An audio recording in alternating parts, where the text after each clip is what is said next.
Face mass திறக்கம் யாரத்தி பார்க்க போகிறோம்னா எடப்பாடி பழனிசாமியிடம் மொத்த அதிகாரம் போகுதுன்ற மாதிரி தான் விஷயம் போயிட்டு இருக்கு. எதனாலும் சுட்டு பார்க்கணும். ஸோ சூரியமூர்த்திக்கு பயப்பட ஆரம்பிச்சாரான்னு கேட்டிங்கன்னா கிட்டத்தட்ட பயப்பட ஆரம்பிச்சிட்டாரு.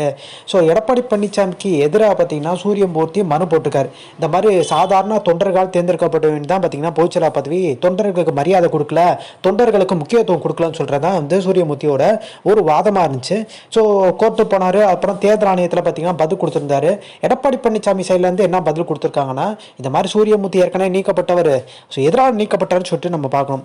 சசிகலா இப்படி தான் போயிடுச்சாருன்னு சொல்லிட்டு பார்த்தீங்கன்னா ஜெயலலிதா மறைவுக்கு அப்புறம் கொண்டு போனாங்க. இந்த ஓட்டு எல்லாம் பார்த்தீங்கன்னா தொண்டர்களால் தேர்ந்தெடுக்கப்படல, சாதாரண தொண்டர்களால் தேர்ந்தெடுக்கப்பட்டது தான் பொதுச்செயலா பதவி. சசிகலாவை எதிர்த்தவர் பார்த்தீங்கன்னா சூரியமூர்த்தி. அதுக்கப்புறம் பார்த்தீங்கன்னா எடப்பாடி பழனிசாமி நீக்கிட்டார், அன்னைக்கே நீக்கிட்டார். அன்னைக்குலேருந்து போராடிட்டு இருக்காரு. அதே மாதிரி ஒருங்கிணைப்பாளர் இணை ஒருங்கிணைப்பாளர் தேர்ந்தெடுக்கும் போது கூட பார்த்தீங்கன்னா ஒத்த ஓட்டில் தேர்ந்தெடுக்கிறாங்க. இதெல்லாம் பார்த்தீங்கன்னா தொண்டர்கள் தேர்ந்தெடுக்கப்பட வேண்டிய பதவின்ற மாதிரி பார்த்தீங்கன்னா குரல் கொடுத்துட்டு வந்தார். இப்போ திடீர்னு பார்த்தீங்கன்னா எடப்பாடி பழனிசாமி என்ன சொல்கிறாரு, வேற கட்சி ரெண்டு அவர் வந்து பார்த்தீங்கன்னா போட்டிட்டு இருக்காரு சட்டமன்ற தேர்தலில். எந்த இடத்துலன்னு சொல்லிட்டு பார்க்கணும். சேலத்தில் தான் போட்டிட்டு இருக்காரு. எடப்பாடி பழனிசாமி எதிர்த்து தான் போட்டிட்டு இருக்காரு. எம்ஜிஆர் மக்கள் கட்சின்னு சொல்லிட்டு அவர்கள் நண்பர்கள் ஆரம்பித்த கட்சியில் பார்த்தீங்கன்னா எடப்பாடி பழனிசாமிக்கு எதிராக வந்து நின்று தோல்வி அடைஞ்சிருக்காரு. அது உண்மைதான். ஆனால் எந்த வேற கட்சின்னு சொல்றாரு, அது என்ன கட்சின்றது பார்த்தீங்கன்னா மறைக்கிறாரு.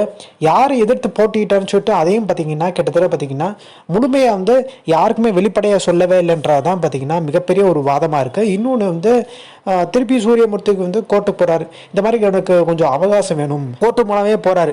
கோர்ட்டு என்ன பண்ணுறாங்க, இதெல்லாம் நீங்கள் வந்து தேர்தல் ஆணையத்துக்கு நாங்கள் 4 வாரத்துக்குள்ளே முடிக்க சொல்லிட்டோம், நீங்கள் அங்கே தான் பேசிக்கணுன்ற மாதிரி சொன்னோன்னே சூரியமூர்த்தியும் போகிறாரு. இந்த மாதிரி எடப்பாடி பழனிசாமி என்ன பதில் கொடுத்துருக்காரு மனு, அந்த மனுவோட நகல் எனக்கு வேணும், அதை பார்த்து நான் வந்து பதில் கொடுக்கணுன்ற மாதிரி பார்த்தீங்கன்னா ஒரு விஷயத்தை எடுத்து போகிறாரு.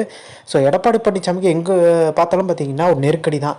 ஸோ திமுகலேயே மிகப்பெரிய ஒரு கோஷ்டி போதும் பார்த்தீங்கன்னா இருக்குது. திமுக உட்கட்சிக்குள்ளே பார்த்தீங்கன்னா திமுக வந்து ஸ்டாலின் இருக்காரே சுமூகமாக தான் போயிட்டு இருக்குன்னு சொல்லவே முடியாது. திருச்சியில் பார்த்தீங்கன்னா சவுந்தரபாண்டியன்ற எம்எல்ஏக்கும் பார்த்தீங்கன்னா நேருக்கும் முத்தி போச்சு. அந்த அளவுக்கு பார்த்தீங்கன்னா பிரச்சனை போயிட்டே இருக்குது. பாஜகவில் பார்த்தீங்கன்னா கிட்டத்தட்ட வந்து அண்ணாமலை புதுக்கட்சி ஆரம்பிக்க போகிறோன்ற மாதிரி இப்போலாம் ஒரு விஷயம் போயிட்டுருக்கு. அதே மாதிரி சீமானுக்கும் பார்த்தீங்கன்னா ஐபிஎஸ் அதிகாரிக்கும் சண்டை. கட்சியிலேருந்து நிறைய பேர் பார்த்தீங்கன்னா மாட்டு கட்சிக்கு போயிட்டு இருக்காங்க.